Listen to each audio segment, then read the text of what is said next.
Pinapatay niya ang online seller na kumare niya para takasan ng utang na 13 million umano. At pumunta siya sa Lamay. Ang sikat na online seller na si Lerma Lulu at ang kanyang asawa ay pinatay ng riding in tandem. Sa Mexico, Pampanga, nakasakay ng black pickup truck ang mag-asawa na bigla silang binaril ng riding in tandem. And upon some investigation, ang suspect ay kaibigan at kumare nila na may utang na 13 million pesos. And ayan sila, diba? Hindi mo akalain na itra-traidor ka at ipapapatay ng kaibigan mo.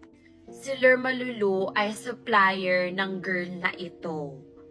Tapos yung utang ni girl umabot ng 13 million at hindi niya binabayaran. So si Lerma Lulu nag-post about marunong magbayad ng utang sa FB. Sa halagang 900,000, siya at ang kanyang asawa ay nag-hire ng hitman na ita-target si Alvin at si Lerma Lulu. 7 suspects na ang nahuli.